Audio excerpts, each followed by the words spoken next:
Assalamualaikum warahmatullahi wabarakatuh. Perkenalkan nama saya Evi Irawan dengan NIM 1E1220012 dari kelas B.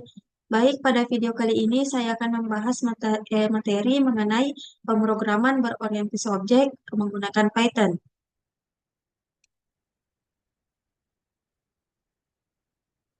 Ya, adapun topik yang akan dibahas pada video kali ini, yang pertama itu ada pengantar OOP, kemudian yang kedua kelas dan objek, kemudian yang ketiga kelebihan beban operator, keempat iterator untuk kelas, kemudian yang kelima pewarisan, yang keenam kelas abstrak, ketujuh ruang nama, dan yang kedelapan atau yang terakhir yaitu penyalinan dangkal dan penyalinan dalam. Ya, masuk pada materi pengantar. Di sini terdapat sebuah pertanyaan yang mana di sini mengapa kita membutuhkan OOP. Ya, di sini OOP bertujuan untuk memberikan kualitas berikut pada program perangkat lunak. Yang pertama itu ketahanan terhadap kegagalan, kemudian kemampuan beradaptasi. Yang dimaksud kemampuan beradaptasi di sini di mana kode yang besar dapat dengan mudah diadaptasi untuk mengakomodasi perubahan baru. Kemudian yang ketiga itu ada reusability. Yang dimaksud reusability di sini basis kode yang sama dapat digunakan kembali dalam beberapa aplikasi dengan sedikit usaha. Itulah mengapa pentingnya kita membutuhkan OOP. Selanjutnya, di sini juga terdapat bagaimana OOP itu mencapai tujuannya. Yang pertama itu terdapat enkapsulasi. Pada bagian enkapsulasi di sini mengartikan bahwa dengan mengikat data dan metode bersama-sama dan membatasi akses dari luar. Kemudian yang kedua itu modularitas, di mana pada bagian ini merupakan komponen perangkat lunak yang berbeda dibagi menjadi unit fungsional yang berbeda atau dalam hal ini pewarisan. Kemudian yang ketiga itu abstraksi. Pada bagian abstraksi di sini berfungsi untuk menyediakan antarmuka yang sederhana dan intuitif sambil menyembunyikan detail implementasi. Di mana di sini memudahkan orang lain untuk memahami dan menggunakan kode kelas abstrak. Ya, masuk pada materi pengembangan perangkat lunak. Materi selanjutnya. Ya, di sini pada pengembangan perangkat lunak di sini terdiri dari beberapa bagian. Yang pertama itu terdapat desain. Setelah desain itu implementasi dan ketiga itu pengujian dan debugging. Pada bagian pengujian ini dibagi terdapat beberapa bagian. Yang pertama itu dari atas ke bawah dalam hal ini rintisan, kemudian bottom up, atau pengujian unit, kemudian debugger, breakpoints, atau pernyataan cetak. Di sini dapat kita lihat pada bagian ini terdapat sebuah kode. Untuk penjelasannya di sini dapat kita lihat bahwa kode yang dilindungi dalam konstruksi bersyarat dari bentuk di atas akan dieksekusi ketika Python dipanggil secara langsung pada modul tersebut. Tetapi tidak ketika modul tersebut diimport untuk digunakan dalam perangkat lunak yang lebih besar eh, perangkat lunak yang lebih besar. Ya, selanjutnya masuk pada kelas dan objek. Di sini terdapat definisi daripada kelas itu sendiri. Dapat dilihat bahwa kelas adalah cetak biru untuk membuat objek, di mana kelas mengikat data dan metode bersama-sama. Selain itu, di sini juga terdapat fungsi init, di mana init di sini adalah sebuah konstruktor yang dipanggil ketika sebuah objek instansiasi. Kemudian selanjutnya di sini Python tidak mendukung kontrol akses secara formal. Kemudian Python juga hanya memperlakukan proteksi data berdasarkan konvensi. Yang dimaksud proteksi data konvensi di sini dapat kita lihat terbagi menjadi dua. Yang pertama itu nama anggota yang dilindungi dimulai dengan garis bawah tunggal. Dapat dilihat untuk tanda garis bawah tunggal. Kemudian yang kedua itu nama anggota data pribadi dimulai dengan garis bawah ganda. Dapat dilihat di sini untuk garis bawah ganda. Selanjutnya, di sini terdapat sebuah kode yang menandakan atau contoh daripada kelas dan objek. Langsung saja kita coba untuk implementasikan.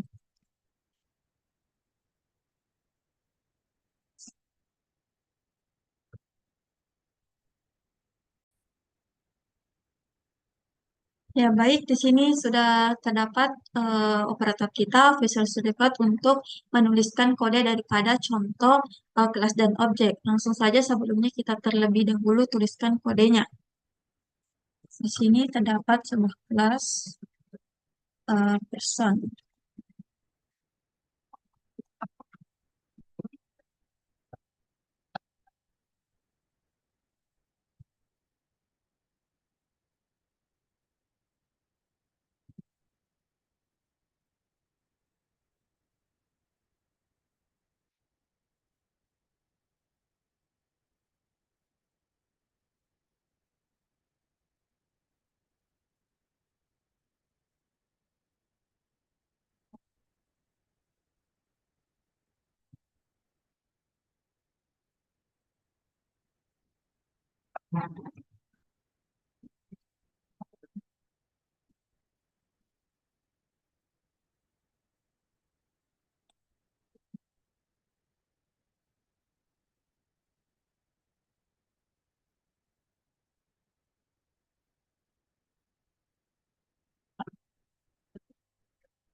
Baik, di sini kita sudah menuliskan kode contoh daripada kelas dan objek.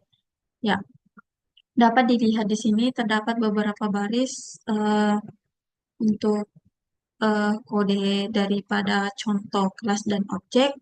Sebelumnya kita jelaskan atau kita telah satu persatu kode yang kita tuliskan. Di mana di sini untuk yang pertama itu terdapat kelas, yang mana kelasnya itu diberi nama dengan person. Kemudian kelas ini memiliki tiga atribut, yaitu name, age, dan gender. Di sini juga terdapat metode init, di mana metode init ini adalah sebuah konstruktor kelas yang digunakan untuk menginisiasi objek saat dibuat. Metode ini memiliki tiga parameter opsional, dapat dilihat di sini. eh, yang bagian ini, ya, pada init ini, uh, yaitu name, age, dan gender. Yang jika tidak disediakan akan diinisiasi sebagai non. Selanjutnya terdapat juga metode get atribut, di mana get atribut ini digunakan untuk mencetak nilai atribut dari objek. Selanjutnya terdapat juga metode set atribut, di mana digunakan untuk mengatur nilai atribut objek. Ya, pada bagian ini, pada bagian fungsi yang kita buat. Selanjutnya di sini kita membuat objek P1. Ya, kita membuat objek P1 di mana merupakan eh, turunan dari atau bagian dari kelas person dengan nilai-nilai tertentu untuk atributnya. Di sini kita beri nama umur dan gender. Nah, pada bagian ini kemudian digunakan untuk memanggil metode get atribut untuk mencetak nilai-nilai atribut awalnya. Kemudian terdapat juga metode set atribut di mana jika dipanggil untuk mengubah nilai atribut objek P1 dan metode get atribut ini dipanggil lagi untuk mencetak nilai-nilai atribut yang telah diubah. Begitu pula dengan pada bagian P2-nya, objek yang dibuat P2. Pada objek P2 ini masih dalam konteks kelas person, di mana di sini tanpa memberikan nilai apapun untuk atributnya, sehingga semua atribut akan diinisialisasi sebagai non. Kemudian metode get atribut dipanggil untuk mencetak nilai-nilai yang dipanggil dari atribut objek P2. Kemudian selanjutnya untuk mengakses atribut objek P2 secara langsung itu dengan menetapkan nilai untuk gender. Ya, pada bagian ini. Pada bagian itu menerapkan eh, nilai untuk gender, name, dan age. Meskipun atribut-atribut ini dianggap sebagai privat, uh, atau protected karena mereka diawali dengan garis bawah tunggal. Di sini mereka itu masih dapat diakses dan dimodifikasi secara langsung di luar kelas karena Python tidak menerapkan enkapsulasi yang ketat. Kemudian di sini untuk menampilkan nilai atribut objek P2, uh, kemudian eh, pada bagian untuk menampilkan nilai atribut objek P2 ini dicetak secara langsung menggunakan nilai atribut gender dari objek P2. Ya, menggunakan objek get atribut dari objek P2. Kemudian mencetak nilai atribut P2 gender. Di sini digunakan untuk mencetak nilai atribut untuk P2 gender. Ya, langsung saja coba kita jalankan untuk melihat hasil.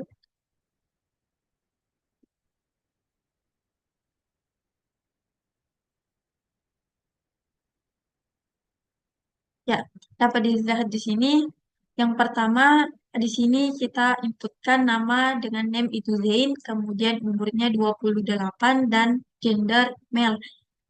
Kemudian masuk pada perubahan atau editnya yang dikatakan dengan eh, eh, pada bagian set atribut diganti dengan menggunakan metode set atribut untuk mengganti nama, umur, dan gender. Kemudian berubah menjadi namanya itu Akbar, kemudian umurnya itu 28, kemudian gendernya itu masih sama. Ya, itulah gunanya uh, set atribut dan get atribut dari contoh kelas dan objek. Selanjutnya, ya, masuk pada kelebihan beban operator.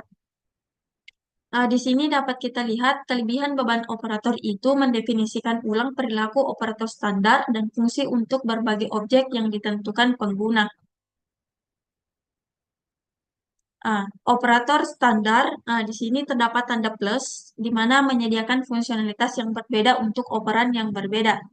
Ya, dapat dilihat di sini untuk contohnya terdapat variabel A dan B, di mana variabel A dan B ini memiliki student 1 dan student 2. Nah, jika kemudian kita membuat variabel baru dengan nama tim, sehingga menggunakan untuk membuat operan plus sehingga A ditambah B. Untuk contohnya dapat dilihat di sini. Ya, dapat dilihat di sini untuk contoh yang diberikan, di mana pada bagian satu atau pada bagian baris yang kedua dapat dilihat di sini penjumlahan angka. Penjumlahan angka di mana di sini terdapat kode print kemudian dalam kurung 2 ditambah 3. Di mana baris ini menambahkan dua angka, yaitu 2 dan 3, dan mencetak hasilnya yaitu 5. Langsung saja kita cetak terlebih dahulu. Ya, dapat dilihat sini untuk baris yang pertama itu mencetak angka 5. Kemudian lanjut pada penambahan list. Pada bagian ini sudah berubah berubah yang tadinya penjumlahan berubah menjadi penambahan list. Dapat dilihat sini untuk kodenya itu print, kemudian dalam kurung, kemudian kurung buka 2,3, 4,5. Ya, jadi untuk penambahannya itu operator plusnya itu yaitu 2,3, 4,5. Kemudian selanjutnya penggabungan list. Pada bagian ini, pada bagian ini dinamakan penggabungan list sehingga hasilnya itu eh, sehingga hasilnya itu 2,3, 4,5, 7,8, 10,11. Selanjutnya penggabungan string. Penggabungan string ini dapat dilihat dari sini.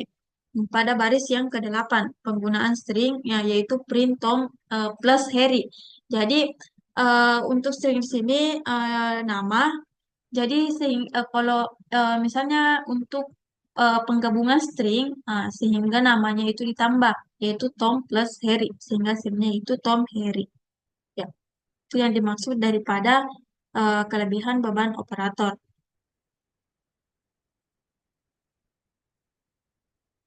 Selanjutnya masuk pada operator kelebihan beban melalui metode yang diberikan nama khusus. Yang pertama itu terdapat perilaku operator standar dan fungsi bawaan dalam Python dapat didefinisikan ulang untuk kelas baru menggunakan metode yang diberi nama khusus. Untuk contohnya di sini operator plus kelebihan beban dengan mengimplementasikan metode bernama add. Ya, untuk operator operator plus kelebihan beban dapat digunakan atau dapat menggunakan metode yang bernama add. Kemudian lanjut pada kelebihan beban non-operator, di mana di sini terdapat string dalam kurung foo dibebani untuk sebuah objek dengan mengimplementasikan sebuah metode foo dengan metode string. Selanjutnya, kelas foo yang ditemukan pengguna dapat diperlakukan sebagai variabel boolean dengan mengimplementasikan metode foo itu ke dalam variabel boolean. Ya, lanjut di sini terdapat operator kelebihan beban melalui metode yang diberi nama khusus, lanjutan daripada yang sebelumnya. Ya, masih dalam atau yang bagian yang ketiga. Ya, di sini untuk bagian yang ketiga itu menyatakan bahwa jika metode khusus tertentu tidak diimplementasikan dalam kelas yang ditentukan pengguna, sintaks standar yang bergantung pada metode tersebut akan memunculkan sebuah pengecualian. Untuk contohnya itu A plus B akan memunculkan kesalahan jika tidak didefinisikan. Jadi pada dasarnya di sini, jika untuk menambahkan variabel A ditambah B, uh, akan muncul muncul tanda kesalahan jika tidak menggunakan metode add. Nah, jadi untuk menjumlahkan uh, variabel A dan B itu diwajibkan atau diperlukan untuk menggunakan metode add. Ya, itu maksud daripada pernyataan ini. Ya, di sini sudah terdapat dapat dilihat di sini beberapa sintaks beserta dengan penggunaan metodenya. Ya, seperti penjelasan sebelumnya, untuk metode operator penjumlahan di sini A plus B menggunakan metode add, kemudian untuk pengurangan A kurang B menggunakan metode sub, kemudian A dikali B, A dibagi B, dan seterusnya itu sudah terdapat atau masing-masing eh, memiliki metode untuk menyelesaikan permasalahannya sendiri. Ya, selanjutnya masuk pada eh, contoh kelebihan beban operator untuk kelas vektor. Ya, di sini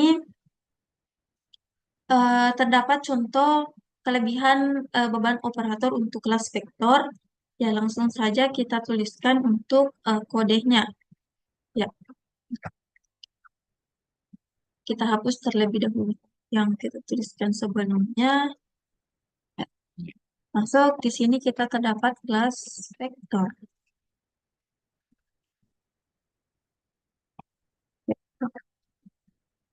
Kemudian def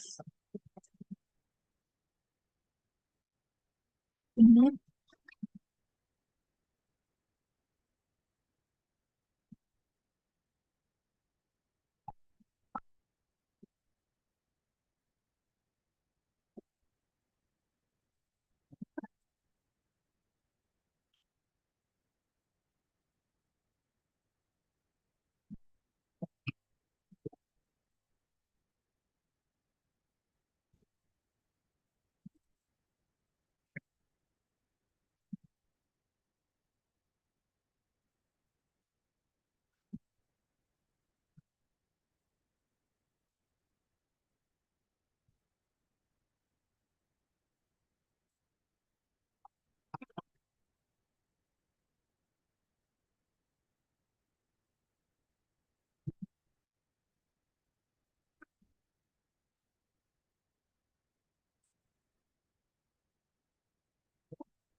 Ya, baik, di sini kita sudah menuliskan contoh daripada kelebihan beban operator untuk kelas vektor. Nah, kita telah satu persatu untuk kode yang kita tuliskan, di mana di sini untuk yang pertama definisi kelas vektor. Nah, atau kita membuat kelas yang namanya vektor, di mana kelas ini ketika objek vektor itu dibuat, konstruktor init dapat dilihat di sini konstruktor init ini dijalankan yang menginisiasi atribut koordinat atau koordinat dengan daftar 0 sepanjang D. Kemudian uh, terdapat metode len di mana metode ini diimplementasikan yang pada bagian ini diimplementasikan itu untuk memungkinkan pemanggilan len dalam kurung A, di mana A di sini adalah objek dari kelas vektor. Nah, di mana metode ini mengembalikan panjang vektor dari underscore koordinat. Kemudian selanjutnya terdapat metode getItem, di mana metode ini digunakan untuk mendapatkan elemen vektor dengan indeks tertentu. Misalnya A dalam kurung contohnya misalnya A dalam kurung 2. maka akan mengembalikan elemen kedua dari vektor A. Nah, contoh daripada get item. Kemudian lanjut, terdapat metode set item, di mana metode ini digunakan untuk mengatur nilai elemen eh, vektor dengan indeks tertentu. Misalnya, kita beri contoh A sama dengan A, contohnya A dalam kurung 2.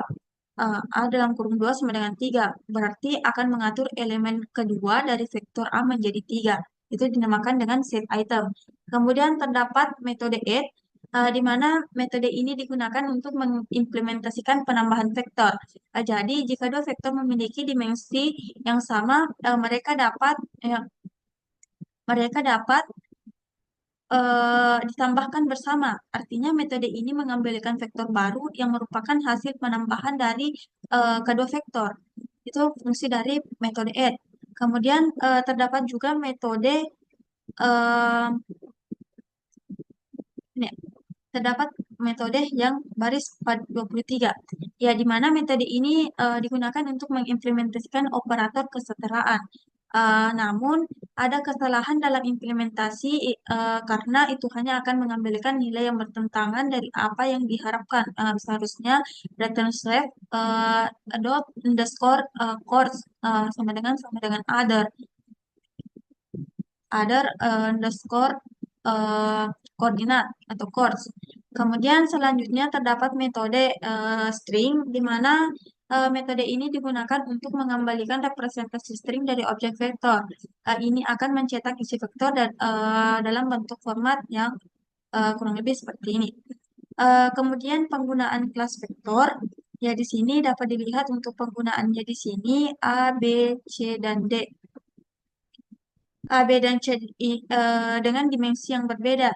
Kemudian selanjutnya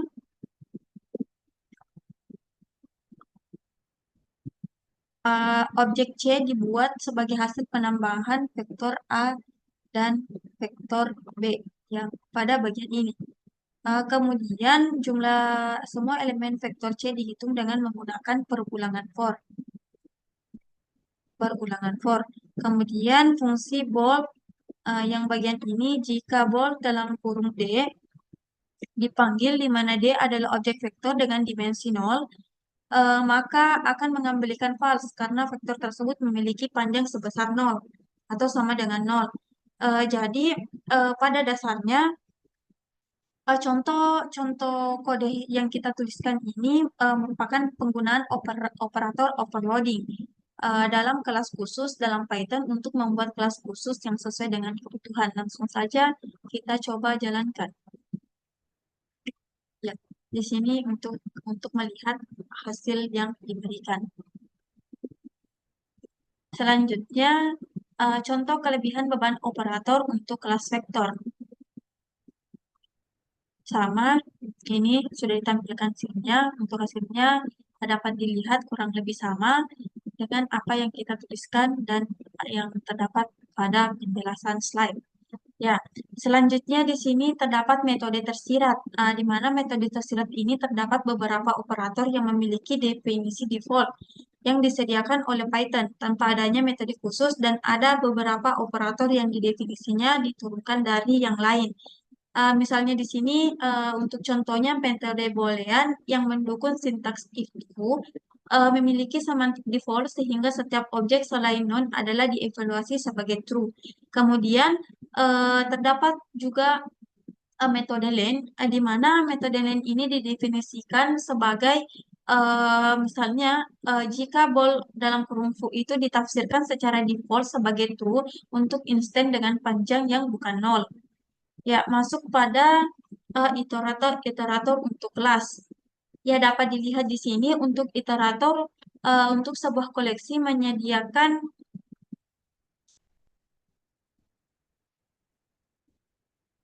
uh, me- uh, menyediakan satu perilaku utama yang mendukung metode khusus bernama metode next yang mengembalikan elemen berikutnya dari koleksi.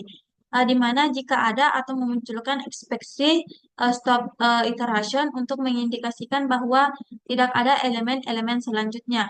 Kemudian di sini juga untuk bagian iterator kelas terdapat dua cara implementasinya. Yang pertama itu menggunakan sintaks generator, di mana sintaks itu dapat berupa next dan iter atau iteration.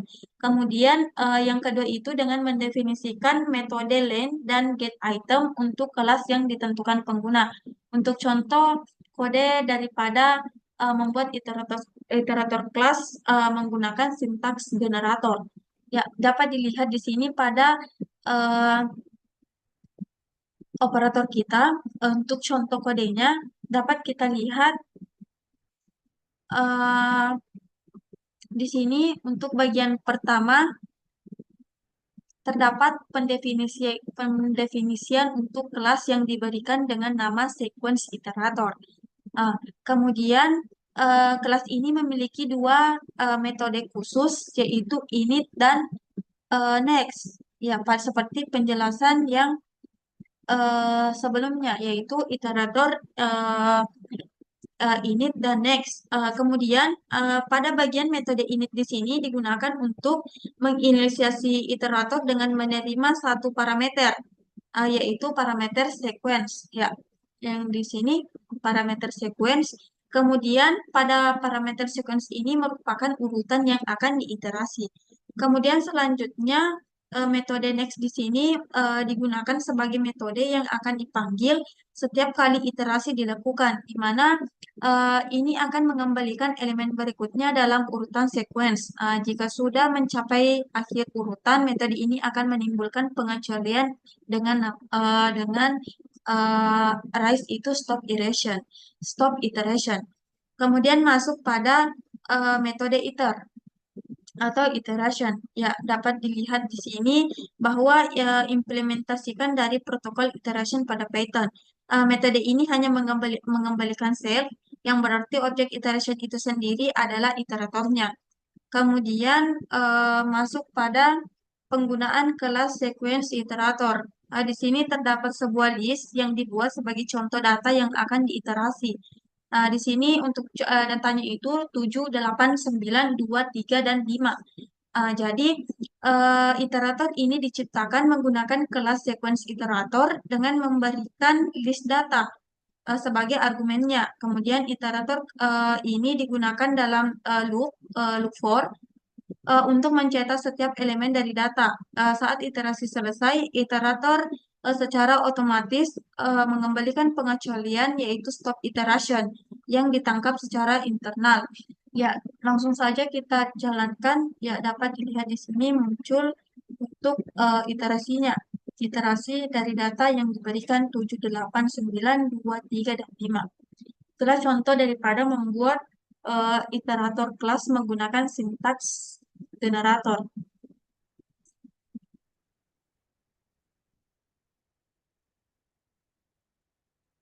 Di sini masih contoh yang sama, yaitu sequence iterator. Nah, di sini dapat dilihat untuk output yang diberikan. Kemudian eh, membuat iterator kelas menggunakan len dan fungsi get item. Di sini terdapat dua, yaitu implementasi ulang fungsi range pada Python, kemudian dimungkinkan untuk menjalankan perulangan for pada suatu rentang.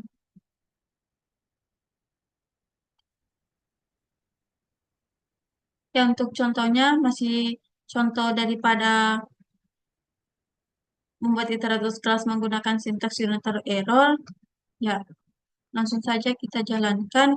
Ya, dapat dilihat di sini untuk output yang diberikan kurang lebih sama pada eh, pernyataan atau pembahasan pada slide. Ya.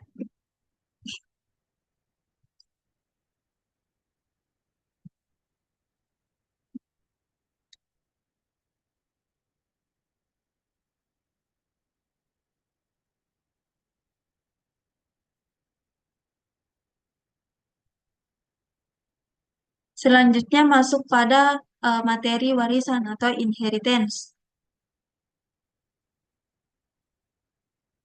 Ya, di sini pada bagian ini yang pertama terdapat penjelasan bahwa cara alami untuk mengatur berbagai komponen struktural paket perangkat lunak alat dengan cara hierarkis. Kemudian yang kedua, fungsi-fungsi abstrak yang serupa dikelompokkan bersama dalam suatu cara tingkat demi tingkat. Kemudian abstraksi berubah dari spesifik menjadi lebih umum saat seseorang melintasi hierarki. Kemudian pewarisan memungkinkan kelas baru yang disebut sebagai subkelas atau kelas anak untuk didefinisikan berdasarkan kelas yang ada. Kelas yang ada itu yang dimaksud kelas dasar, kelas induk atau kelas super sebagai titik awal. Kelas induk atau kelas parents. Kemudian di sini subkelas dapat mengkhususkan perilaku yang sudah ada dengan menyediakan implementasi baru yang menimpa metode yang sudah ada. Kemudian penjelasan berikutnya atau pernyataan berikutnya, subkelas juga dapat memperluas subkelasnya dengan menyediakan metode baru. Ya, ini contoh gambar daripada inheritance atau pewarisan. Ya, dapat dilihat di sini untuk contohnya. Ya, ya, dapat dilihat pada gambar yang tertera di slide, menunjukkan sebuah diagram hierarki atau klasifikasi untuk jenis-jenis bangunan, di mana diagram ini menggunakan konsep pewarisan dalam pemrograman berorientasi objek, di mana kelas anak atau child mewarisi sifat-sifat dari kelas induk atau parents. Ya, yang ini kelas child dan kelas parents. Kemudian pada tingkat paling atas terdapat kelas base class yang diberi nama base class, di mana kelas ini mewakili bangunan secara umum. Kelas ini kemudian diwarisi oleh dua kelas anak, yaitu kelas apartemen dan kelas house atau rumah. Kemudian pada bagian kelas apartemen ini memiliki dua kelas anak yang lebih spesifik, yaitu low-rise apartemen dan high-rise apartemen. Ya, sementara pada kelas host, ya, yang ini pada kelas host memiliki memiliki dua kelas anak, yaitu two-story host dan ranch. Uh, Sementara pada bagian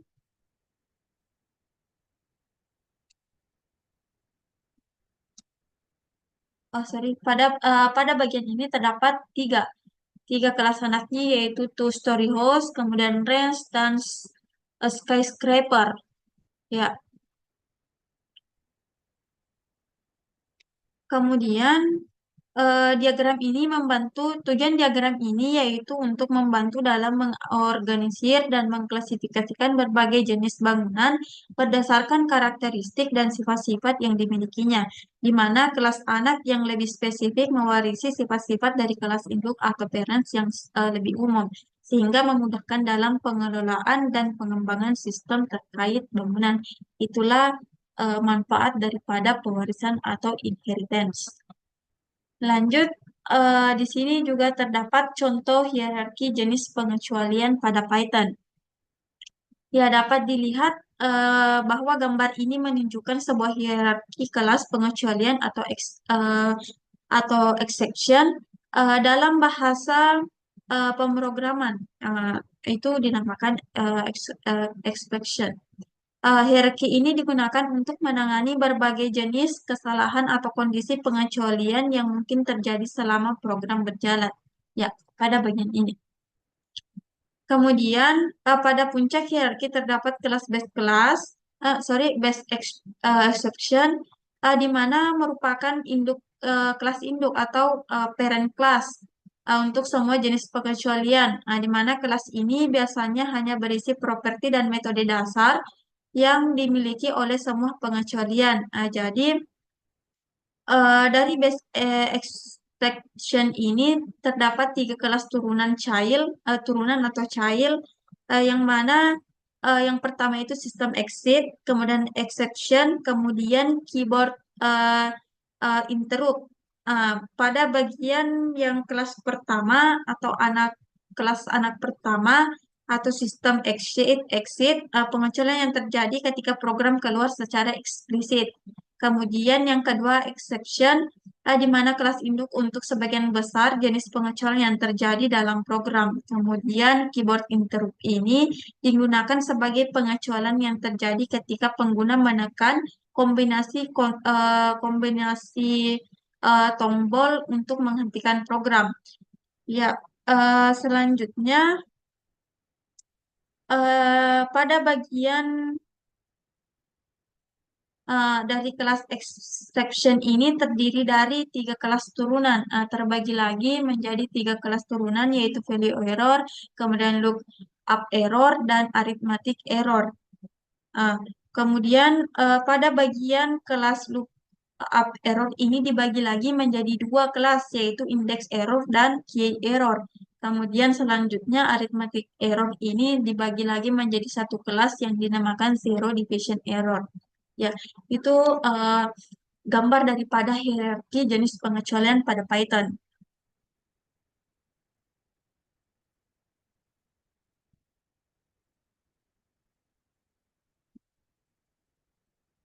Di sini terdapat contoh kelas kartu kredit. Ya, di sini langsung saja pindah pada bagian operator yang kita tuliskan, di mana di sini untuk kredit care untuk example-nya.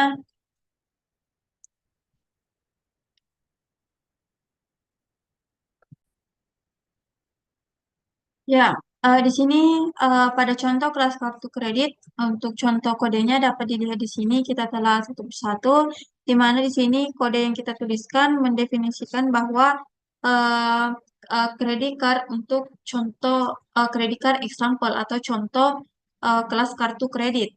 Di mana pada bagian ini yang pertama kita mendefinisikan kelas yang diberi nama dengan kredit card, di mana pada bagian kelas ini terdapat konstruktor init, di mana digunakan untuk menginisiasi atribut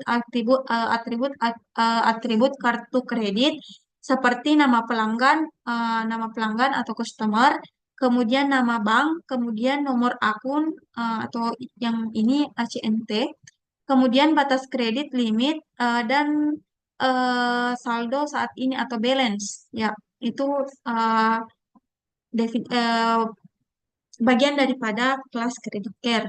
Kemudian selanjutnya kelas ini juga memiliki metode-metode untuk mengambil nilai dari setiap atribut. Misalnya di sini kita menggunakan get customer, kemudian get bank, kemudian get account, get limit, dan get balance. Untuk melakukan pengisian atau chat uh, dan pembayaran make payment pada kartu kredit. Ya, kemudian terdapat modul pengujian di mana pada bagian ini terdapat modul pengujian yaitu if name, kemudian underscore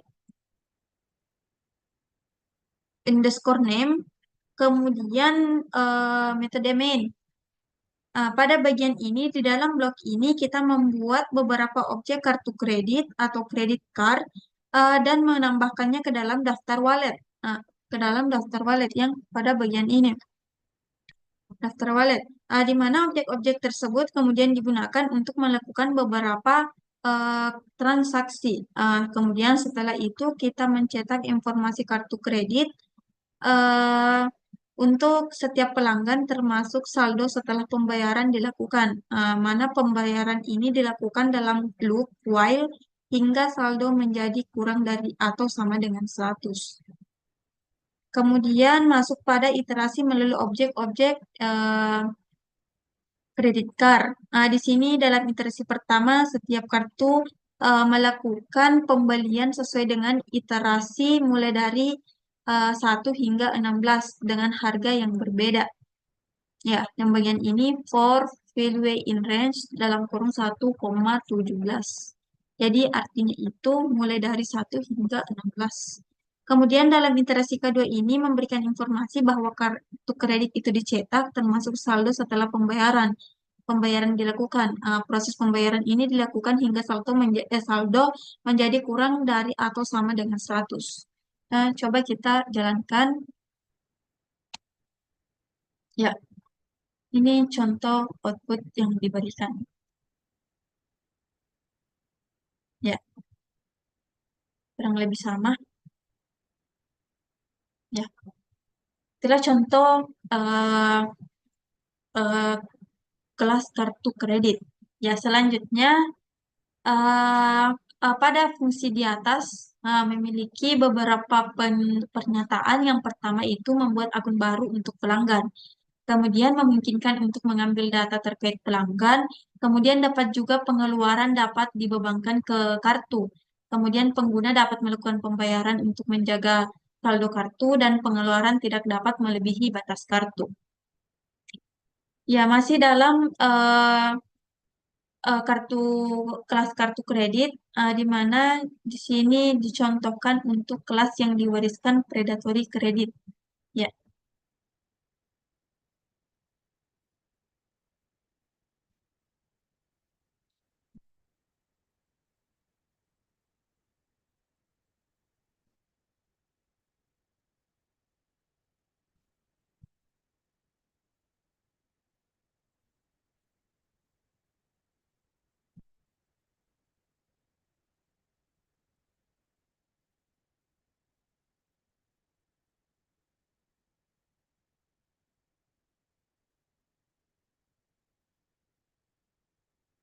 oke. Selanjutnya, ya masih dalam di sini sudah terdapat bentuk atau gambar daripada kelas kartu kredit untuk contoh kelas yang diwariskan dari predatory kredit, kredit card atau kartu kredit.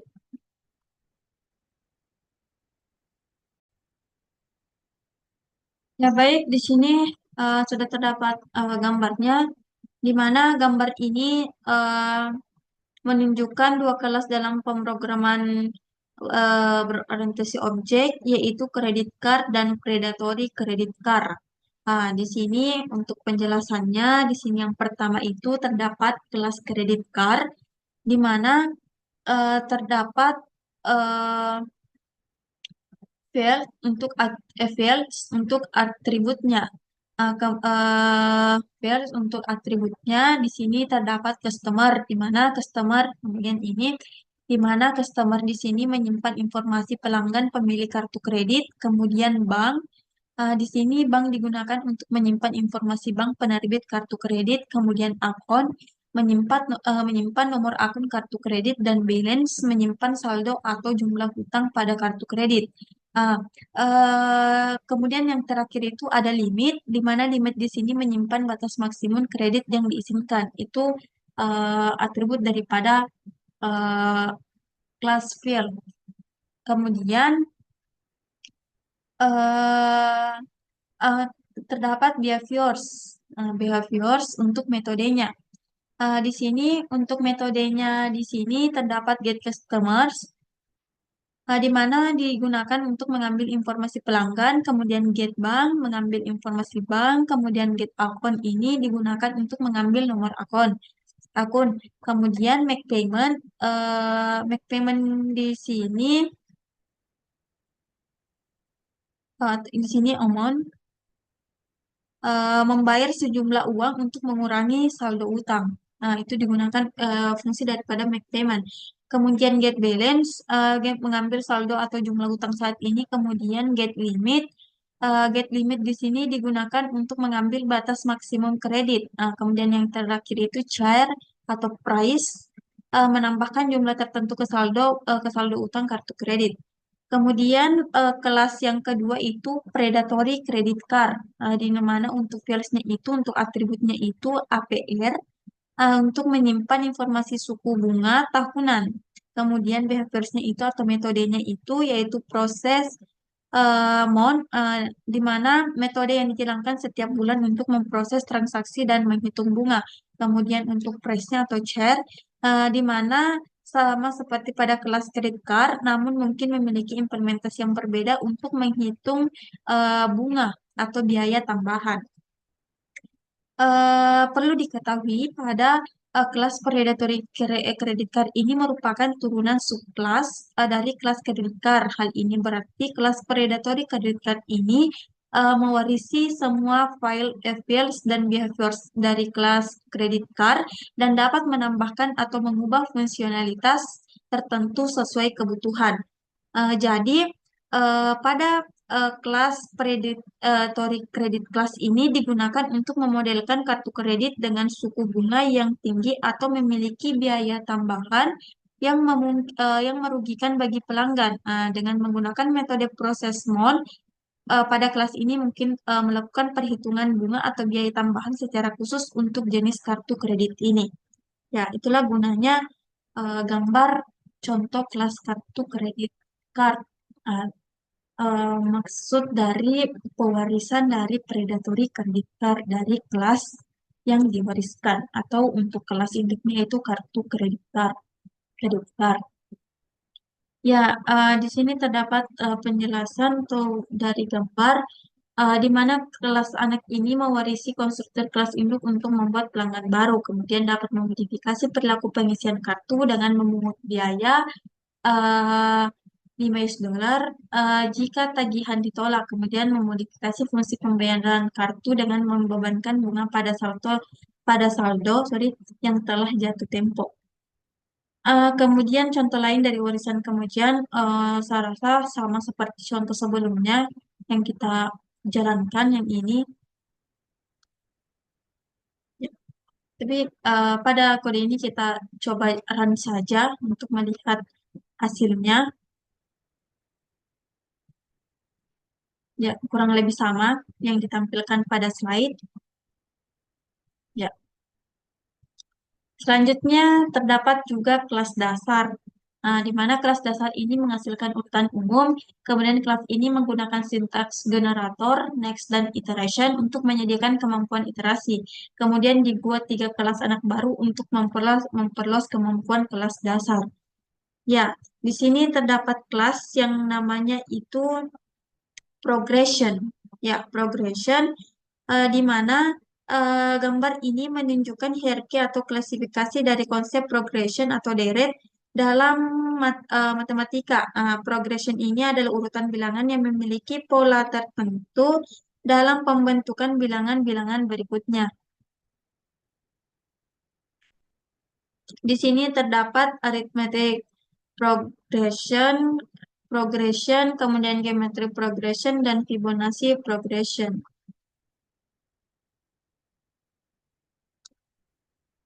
Ya, ini contoh geometry progression, kemudian ya dapat dilihat di sini untuk contoh daripada geometric progression. Ya, langsung saja coba kita tuliskan contoh daripada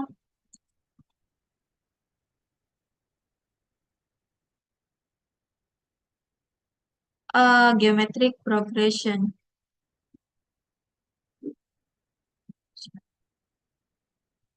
Di sini ada kelas geometric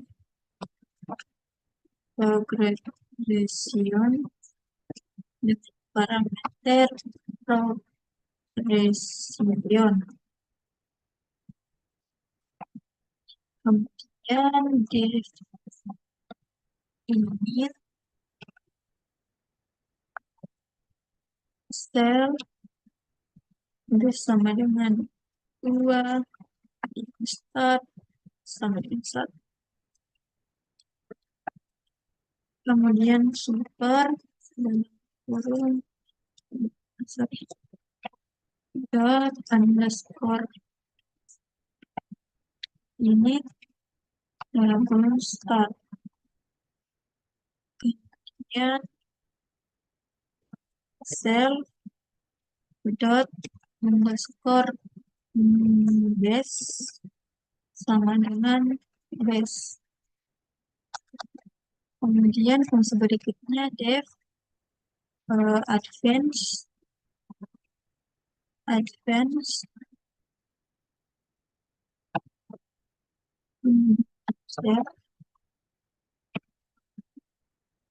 sel dot user kemudian Hmm, sama dengan self underscore self underscore base. Ya, masuk pada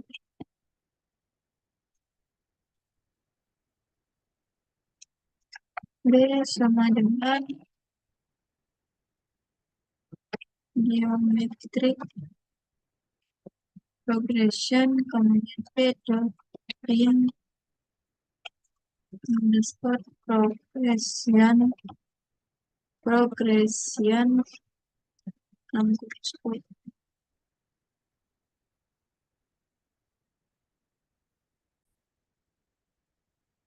Ya, di sini kita sudah tuliskan kode daripada contoh geometric progression. Langsung saja kita jalankan.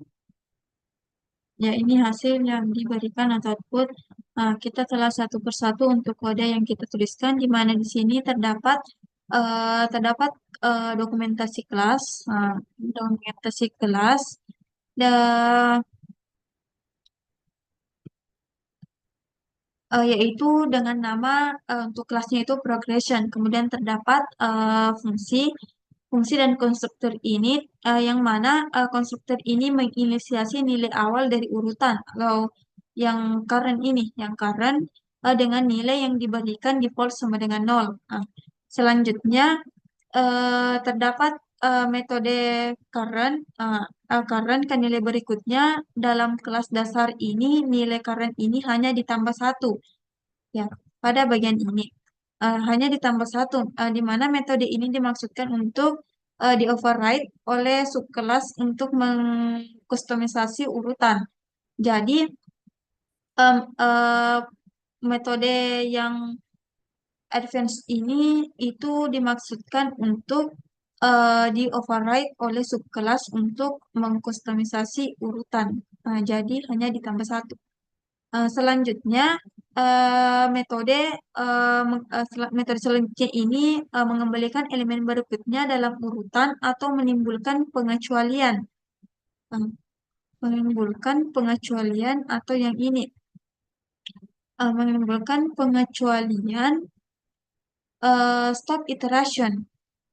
Yang pada bagian rest stop iteration. Di mana stop iteration ini jika urutan sudah selesai atau diberikan dengan tanda current adalah non. Jadi nilai saat ini disimpan dalam answer dan advance dipanggil untuk memperbarui nilai untuk iterasi berikutnya. Kemudian metode selanjutnya mengembalikan objek iterator itu sendiri, memungkinkan objek progression ini digunakan dalam konteks iterasi seperti loop dan for. Kemudian selanjutnya mencetak elemen n yang pada bagian ini dari urutan dengan menggunakan next cell, ya menggunakan next cell untuk mendapatkan elemen-elemen dan menggabungkannya menjadi satu string yang dipisahkan oleh spasi. Kemudian definisi kelas geometry progression atau subclass progression yang pada bagian ini. Konstruktor init dan seterusnya. Kemudian untuk contoh penggunaannya itu yang pada bagian ini, contoh penggunaan instance dari ini create an instance of geometry progression. Di mana B sama dengan geometry progression dari kelas yang kita buat sebelumnya, kemudian B diambil dari sini, kemudian print progression sama dengan 10. Jadi untuk hasilnya ditampilkan kurang lebih seperti ini.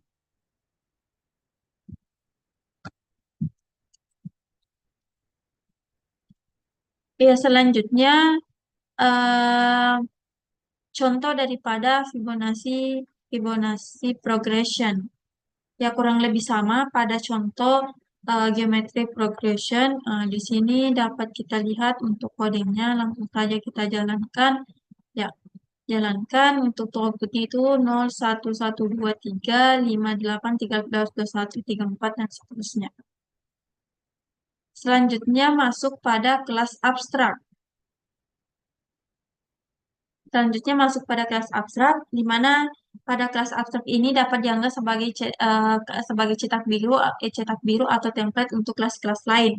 Kemudian kelas abstrak ada kelas yang berisi satu atau lebih metode abstrak, di mana metode abstrak adalah metode yang memiliki deklarasi tetapi tidak memiliki implementasi. Kelas abstrak tidak dapat diinstansiasi, dibutuhkan subkelas atau kelas turunan untuk menyediakan implementasi. Uh, Kemudian, kelas abstrak juga diperlukan untuk menyediakan abstraksi atau antarmuka yang disederhanakan, misalnya di API, uh, sambil menyembunyikan implementasi yang mendasarinya. Kemudian, Python menyediakan kelas abstrak dengan mendeklarasikan kelas dasar abstrak A, B, C yang bisa diwarisi oleh kelas-kelas turunan lainnya. Ini contoh daripada penggunaan kelas abstrak. Nah, di sini abstrak method atau metode abstrak membuatnya wajib untuk mendefinisikan ulang metode eh, di dalam anak kelas.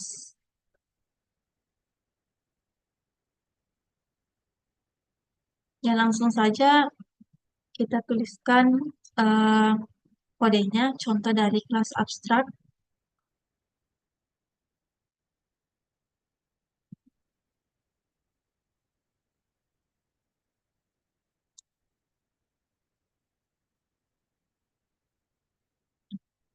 Ya, kita hapus terlebih dahulu.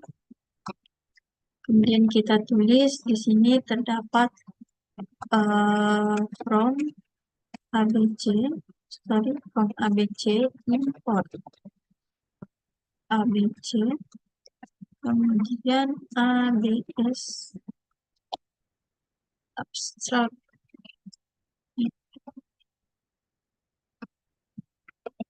plus animal ABC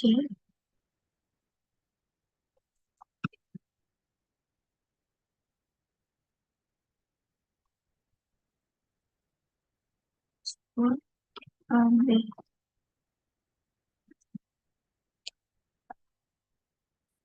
That's the first.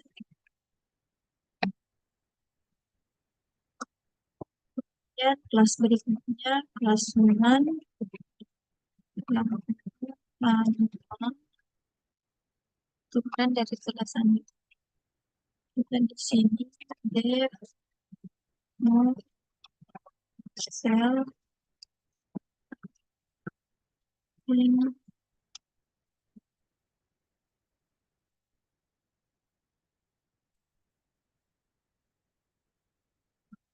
action for in run.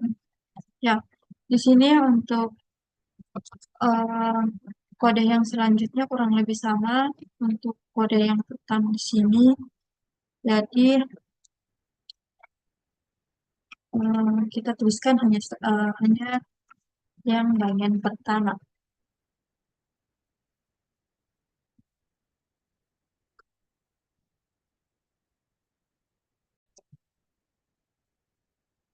Ya baik, di sini kita sudah menuliskan kode daripada contoh kelas abstrak, di mana kita telah satu persatu untuk kode yang kita tuliskan, di mana yang pertama di sini kita mendefinisikan kelas dengan nama animal, di mana animal ini adalah kelas abstrak yang diwariskan dari kelas ABC atau abstract base class.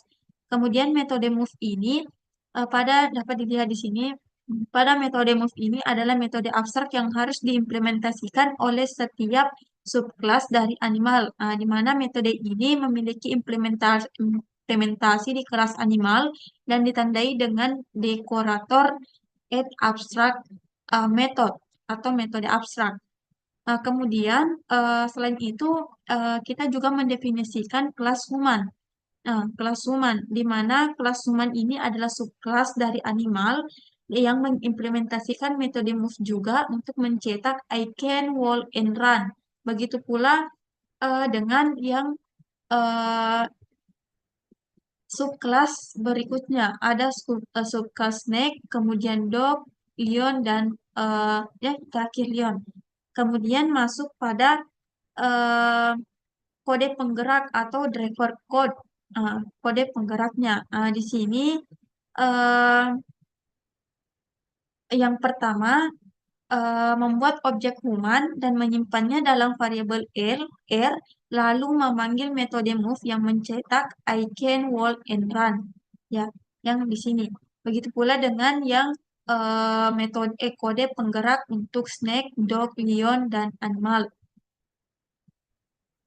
Ya, langsung saja kita jalankan. Ya, di sini muncul untuk outputnya can walk and run, I can crawl, I can bark, dan roar. Ya, kurang lebih seperti itu untuk contoh eh, penggunaan kelas abstrak. Selain itu, terdapat juga contoh yang kedua dari abstrak. Langsung saja kita tuliskan, kita hapus terlebih dahulu. Misalnya kita import ABC, ABC, kemudian from ABC, import ABC, kemudian AB abstrak, metode abstrak. Kemudian kelas abstrak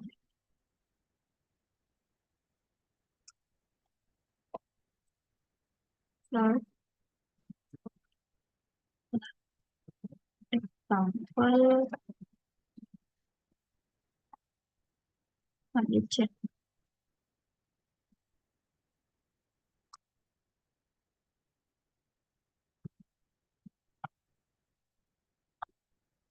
Kemudian def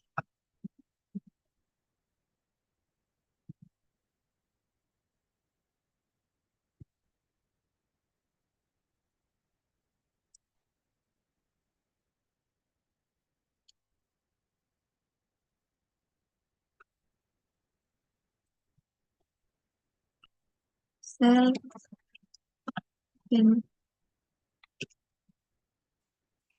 self and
Baik, di sini kita sudah menuliskan eh, kode daripada contoh kedua daripada kelas abstrak. Nah, yang mana di sini untuk yang pertama import modul ABC, di mana modul ABC ini digunakan untuk mendefinisikan kelas abstrak. Kemudian ABC dengan huruf kapital ini adalah singkatan dari abstrak base class dan abstrak metode adalah dekorator untuk menandai metode sebagai abstrak. Kemudian yang kedua, definisi kelas abstrak atau abstrak kelas example yang pada bagian ini di mana kelas abstrak yang mewarisi dari kelas ABC. Kemudian penggunaan eh, penggunaan konstruktor ini di mana menerima parameter value dan menyimpannya sebagai atribut instance. Kemudian memanggil konstruktor dari kelas induk. Meskipun dalam kasus ini pemanggilan tersebut tidak melakukan apa-apa secara fungsional karena ABC tidak memiliki konstruktor khusus.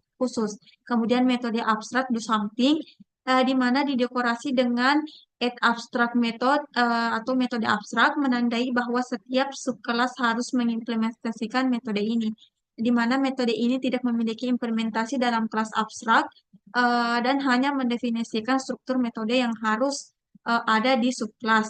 Yang terakhir itu uh, uh, terdapat kelas duet 42, ya, duet 42 yang mana kelas ini subkelas dari abstrak kelas example dan harus mengimplementasikan metode do something yang didefinisikan sebagai abstrak di kelas induk. Kemudian metode do something mengembalikan hasil penjumlahan dari self value dan 42. Nah, untuk implementasi memenuhi kontrak dan yang ditetapkan oleh metode abstrak di kelas induk. Kemudian untuk contoh kode penggeraknya yaitu yang bagian ini X sama dengan duet 42 dalam kurung 4 kemudian print X dot do something dalam kurung kosong sehingga hasilnya itu 46 ya, kurang lebih seperti itu. Kemudian masih dalam pembahasan eh, kelas abstrak, di mana X di sini mewarisi konstruktor kelas dasar untuk inisiasi, kemudian X mendefinisikan ulang metode abstrak dalam kelas dasar yang dimaksud di sini yang pada bagian ini. Ya, ya kurang lebih seperti itu. Selanjutnya masuk pada materi ruang nama dan orientasi objek. Ruang nama kelas mencakup semua deklarasi yang dibuat secara langsung di dalam tubuh kelas definisi. Ya, untuk contoh gambar daripada materi ruang nama dan orientasi objek dapat dilihat di sini bahwa gambar ini menunjukkan konsep namespace dalam pemrograman berorientasi objek, khususnya terkait dengan kelas kredit card dan predatory credit card. Yang pertama, kelas namespace of credit card di sini menunjukkan namespace atau ruang nama dan kelas credit card yang berisi daftar fungsi atau metode yang dimiliki oleh kelas tersebut seperti init. Nah, dapat dilihat di sini untuk kelas-kelasnya. Init, get customer, get bank, get account, make payment, get balance, get limit, dan share. Kemudian yang kedua itu kelas namespace of predatory credit card, di mana pada bagian ini menunjukkan namespace dari kelas predatory credit card yang merupakan sekelas atau turunan dari kelas kredit. Namespace ini berisi dua metode, yaitu metode init dan proses mount share. Ya, proses mode. Namun karena predatory credit card ini mewarisi semua metode dari kelas induknya atau credit card, maka namespace ini mencakup metode-metode yang ada di namespace credit card. Kemudian pada yang gambar ketiga atau instance namespace for a predatory credit card object yang menunjukkan namespace dari suatu objek atau instance yang dibuat dari kelas predatory credit card ini. Namespace-nya ini berisi atribut-atribut spesifik dari objek tersebut seperti customer, bank, account, balance, limit, dan eh, APR. Kemudian nilai-nilai atribut ini akan berbeda untuk setiap objek yang dibuat dari kelas predatory credit card. Kemudian dalam contoh ini untuk objek predatory credit card memiliki nilai-nilai. Ya dapat dilihat di sini untuk customer ini memiliki nilai John Boyman, kemudian nama banknya California Savings, kemudian nomor akunnya, kemudian balance, kemudian limit dan eh, price-nya. Ya, itulah penjelasan dari gambar yang ini, ruang nama dan orientasi objek. Selanjutnya, eh, materi tentang penyalinan dangkal dan dalam. Metode yang berbeda untuk menyalin data terdiri dari tiga: nama samaran, salinan dangkal, dan salinan dalam. Ya, di sini eh, gambar ini menunjukkan dua cara yang berbeda atau aliases untuk menyimpan daftar warna dalam sebuah variabel atau struktur data. Kedua cara ini menggunakan nama variabel yang berbeda, tetapi keduanya merujuk pada daftar warna yang sama. Pada bagian atas terdapat kotak lain yang juga menyimpan, sorry, terdapat kotak bertuliskan list yang pada bagian ini yang mempresentasikan sebuah struktur data seperti daftar atau larik yang menyimpan tiga elemen warna, yaitu red, green, dan blue. Kemudian struktur data ini memiliki alias atau nama lain yaitu one tones. One tones. Itulah penjelasan untuk yang gambar ini. Di sini juga terdapat pernyataan yang menyatakan bahwa jika pelet diubah, warna hangat juga berubah. Mereka berbagi lokasi memori yang sama. Ya, selanjutnya juga terdapat sebuah gambar yang kurang lebih sama, yang mana menginstruksikan konsep shallow copy atau salinan dangkal. Yang tadi itu salinan dalam. Ini sekarang salinan dangkal. Dalam pemrograman khususnya terkait dengan penyalinan daftar atau list atau struktur data lainnya, di mana pada bagian ini, pada bagian atas terdapat kotak bertuliskan list yang menyimpan tiga elemen warna, yaitu warna red, green, dan blue atau merah, hijau, biru. Yang masing-masing memiliki nilai yang mana untuk merah 249, green 124, dan blue itu 43. Begitu pula dengan yang bagian color yang ini juga memiliki nilai untuk red, green, dan blue. Untuk penjelasannya di sini terdapat pernyataan bahwa kita dapat menambah dan menghapus elemen dari pelet tanpa mempengaruhi nada nada hangat, kemudian tetapi tidak dapat mengedit contoh warna dari daftar pelet. Palet ini akan mempengaruhi warna nada hangat. Meskipun keduanya merupakan daftar yang berbeda, namun tetap ada aliasing tidak langsung. Misalnya pelet indeks ke 0 dan warna tones indeks ke 0 sebagai alias untuk contoh warna yang sama. Untuk di sini juga terdapat copy deep copy atau one tones seperti penjelasan sebelumnya. Di sini untuk penjelasannya atau pernyataannya dalam salinan dalam, salinan baru merujuk pada salinannya sendiri, salinan yang direferensikan oleh asli versi. Di sini menciptakan lokasi memori terpisah untuk dua salinan, kemudian kedua salinan dapat dimodifikasi secara independen tanpa mempengaruhi satu sama lain. Itulah beberapa contoh tampilan gambar daripada penyalinan dangkal dan dalam. Baik, itu demikian eh, penjelasan materi mengenai pemrograman berorientasi objek dengan Python. Lebih dan kurangnya mohon dimaafkan. Sekian dan terima kasih. Wassalamualaikum warahmatullahi wabarakatuh.